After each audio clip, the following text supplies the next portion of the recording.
Hello everyone, welcome to a new installment of Dungeons and Daily Dragons. I'm your host, Dr. Archangel. Let's get started. So, if you're returning for another show, welcome back. And if this is your first time watching my series, then welcome aboard to the D&DD train. Now then, for those who are big fantasy nerds like me, you should know by now that the Witcher series will be coming to Netflix. Special mentions goes to my voice actor for Eren Yeager, Z-RedRebel. He's the one who introduced me to this series. He once told me that The Witcher 3 would help immensely for Attack on Dragon. And he was right. Be sure to give him some love and check out his channel after this video is done. So then, The Witcher series, in my opinion, and believe me, I am not the only one with this same opinion, this show is Netflix's way to compete with HBO's Game of Thrones and Amazon's upcoming Middle-earth series, which I heard will be close to $1 billion. Wow, right? This is an extreme first! Now, from what I gathered from a brilliant YouTuber by the name of Emergency Awesome, and from a website known as Korea Portal, their claims seem to be that the show will begin airing in 2020. No!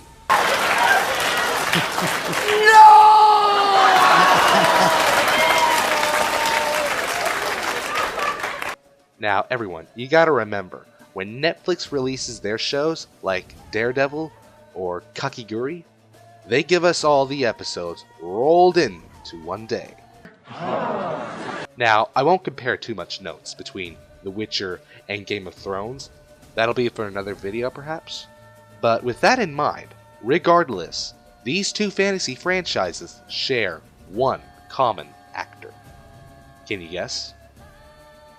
Charles Dance, who played as Tywin Lannister in Game of Thrones. I am the king! Any man who must say, I am the king, is no true king. And he also voiced Emperor Emhyr in The Witcher 3.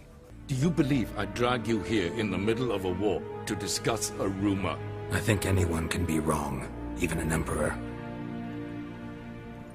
I had forgotten how insolent you can be. Who would have thought, right? Now, according to the screenwriter, Lauren Hissrich, the pilot was submitted last February on the 24th, but it needs polish. But as far as I see, once the screenwriting has a good advantage in the production, I believe that's when they start filming the pilot. Now, I can't say for sure if that's how it works, but that's how Attack on Dragon works for me and my writing team. The Witcher series will be about 8 episodes long, with a duration of 1 hour. But if I may compare, again, Marvel's The Defenders was about 8 episodes long with 1 hour each as well. And I personally think that show did super well.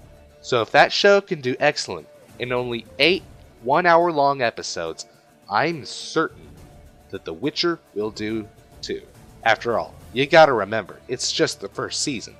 And if it does well, then I'm sure The Witcher series will have more episodes in its second season. So fingers crossed, ladies and gentlemen. Anyway, to wrap up this session, I have a few picks to share. These are just 3 of the many actors who have been suggested to be casted in The Witcher 3. Mark Hamill. He's shown interest after responding to a tweet from Hissrich explaining the description of Vesemir, who you should know as this old Witcher who seems to be a father figure to Geralt.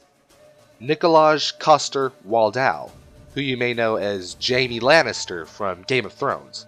Now, if his contract will end by 2020, I can definitely see this actor play as Geralt. And last but not least, Travis Fimmel, from the show Vikings. Now, I confess I never really saw Vikings, I still haven't, but he certainly has the face for it. All he needs is white hair and a few scars across that scruffy face of his, and he'll make an excellent Geralt. So, who do you think will make the cast for the Witcher series? please let me know in the comments below. Now with that done, everyone, I'm afraid that's my time on this episode of D&DD. You can find the Korea Portal article as source down below, and the referenced videos and YouTubers should be on the screen right about now. Be sure to like, subscribe, and comment, and as always, I'll see you next time.